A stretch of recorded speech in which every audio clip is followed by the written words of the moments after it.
Did this work? The movie? No, absolutely not. Our fellow film critic Chris Stuckmann has made a movie. It's a long time coming, so we wanted to review it here. Alonso is still out of town and has not seen Shelby Oaks. And so my great friend Bibbs is kind enough to step in. We were at the same screening. Bibbs is, of course, an expert in film in general, but like horror movies in particular. So I like having him on to share his thoughts. Bibbs, welcome. Hi. Hi. Happy Scary-tober. It is that time, right? So if not now, when? We gotta do Shelby Oaks before Halloween happens, which is Friday. So non-spoiler review for you here, but Bibbs, please tell us about this movie. Welcome back to the Paranormal Paranoids. Today we're taking our first foray into the abandoned town of Shelby Oaks. Yeah, so Shelby Oaks is a new horror film written and directed by Chris Stuckmann. It is the story of a missing YouTuber who hosted a television series, or a YouTube series rather, about investigating paranormal activity. Ooh, look at all this spooky stuff. And unfortunately, about 12 years ago, they went missing.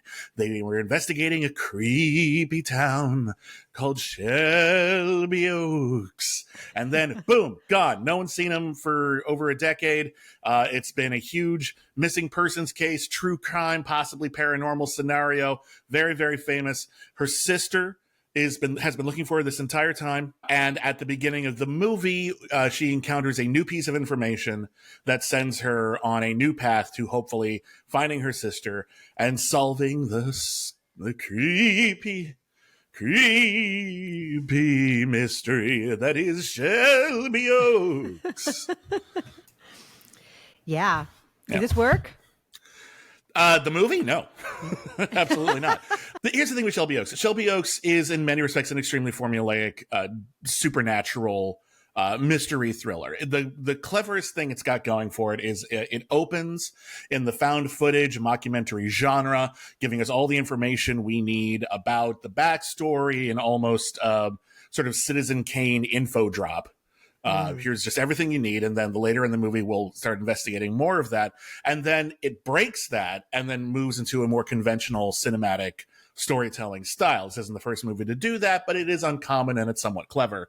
The problem is, after that, there's not much to it. Our characters are very thin, they're very undefined. We only have one proper character to speak of. Everyone else is just there to sort of be around for two scenes and say, like, I don't know if we can find your sister, or that place sure was creepy. And our protagonist doesn't have that much going for her. She wants to find her sister, but it hasn't necessarily destroyed her life in a way that it sort of defines her.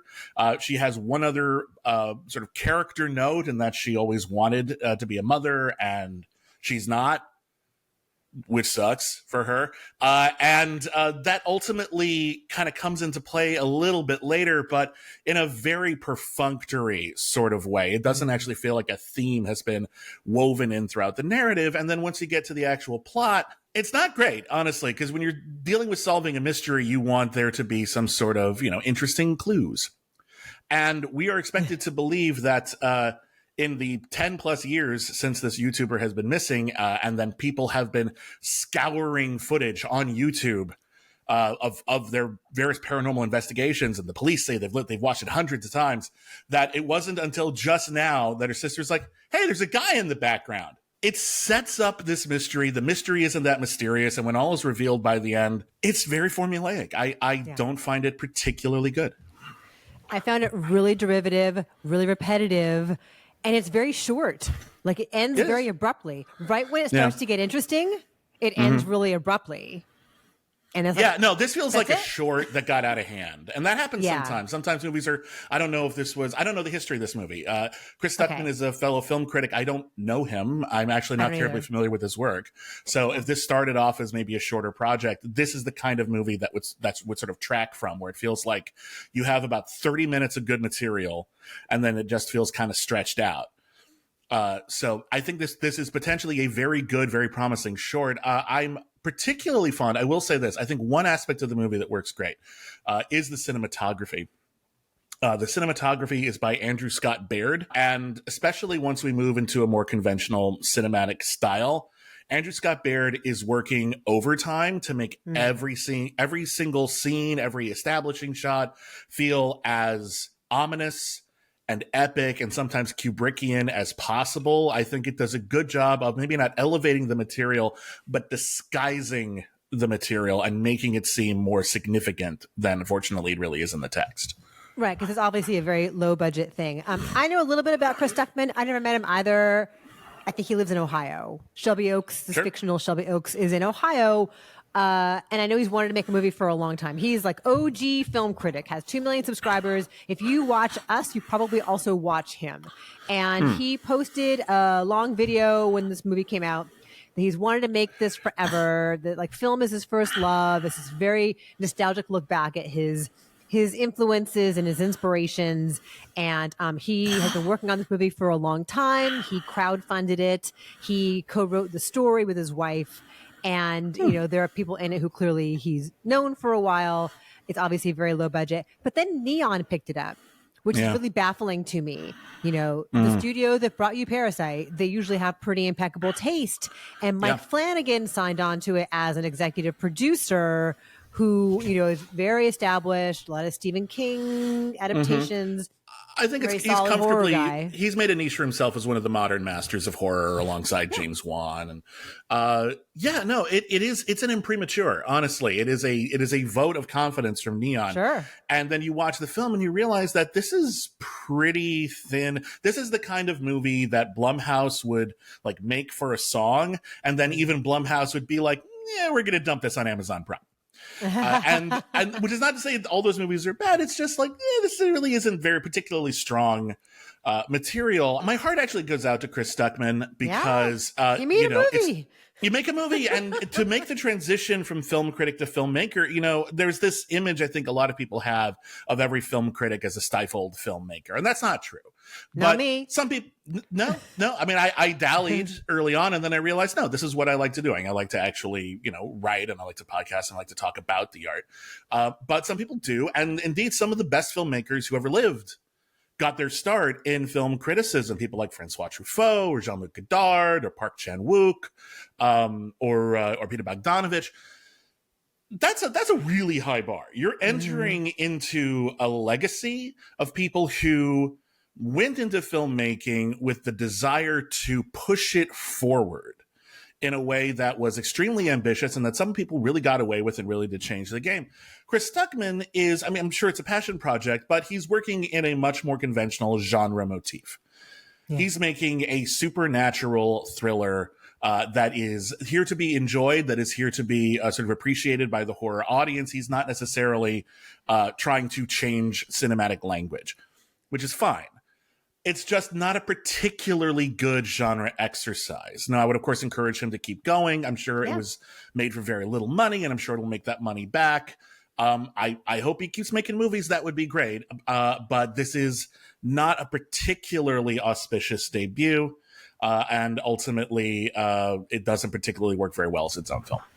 Yeah, he's not moving the genre forward. He's actually looking backward. I mean, there are a lot of Blair Witch Project clues here. We've seen so many found footage movies. We've seen so many mockumentaries, and it just keeps shifting. I don't think the fact that it keeps shifting styles works for it. It feels kind of like, okay, we're going to try this, and now we're going to try this, and okay, screw it. Let's just make a whole traditional, straightforward narrative feature now. I'm like, wait, what happened to that other stuff that you were doing beforehand? You can do that with intentionality. There's an underrated horror sequel called Rec 3, Genesis. It's part of the Rec series that was remade in America's Quarantine. And it's all about zombies attacking a wedding. And the first third of it or so is found footage because everyone's filming the wedding. That makes sense. Yeah. And then the zombies attack, and then they're all like, a bunch of people like holed up in a kitchen trying to barricade the door, and a guy's still filming. They say, "Why are you still filming?" It's like, because people need to know. And they just slap the camera out of his hand because his priorities are off, and then the rest of the movie is in regular film style. Well, that's a clever shift. That's a clever shift. Knowing, Yeah, self-aware. it's self-aware. The opening of this movie, like the premise of this movie, sounds a lot like a particularly great found footage movie called Grave Encounters.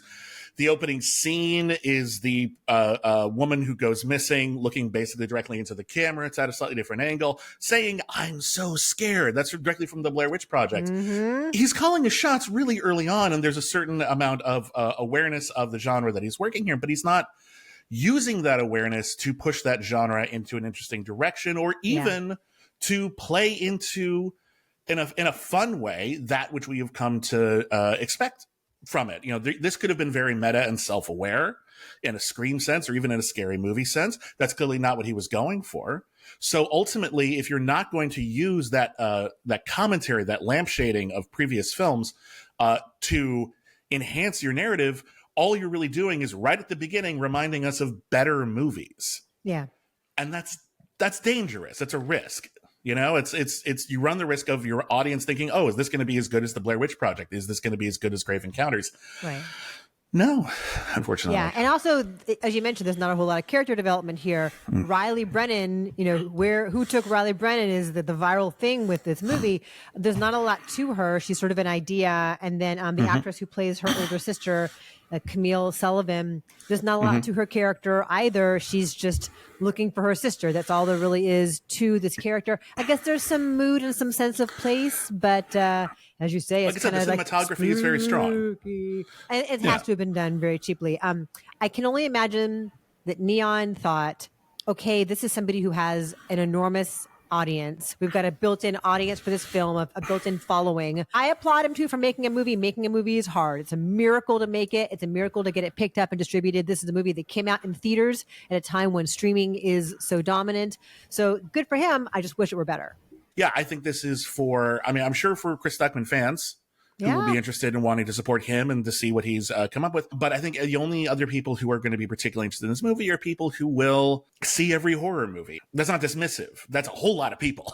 And I think a lot of people will want to see a horror movie, even a horror movie that doesn't work, and say, okay, well, this part was interesting, or maybe this one sequence made it all worth it for them. And I think the hardcore horror fans might be able to find something here. But I'm the type of hardcore horror fan for whom my standards have been elevated a bit over the years. And so, while I think this is sort of an interesting, not particularly good film, ultimately it is not a particularly good film. Yeah. What's your number on Shelby Oaks? I'm trying to remember what I gave it on Metacritic. I'm going to give it this is going to sound harsher than it is, but I'm just going off of the overall quality and impact that it made on me. It's a 3.5. I'm going to say like a 4. Yeah. Yeah, it's not terrible, but it's not good. It's just you've seen this done so much better before. It's derivative, it's repetitive, the pacing is sluggish. Anyway, it's out there, though. It is. So Shelby Oaks, check it out or not. Thanks, Bib, for being here. Thank you.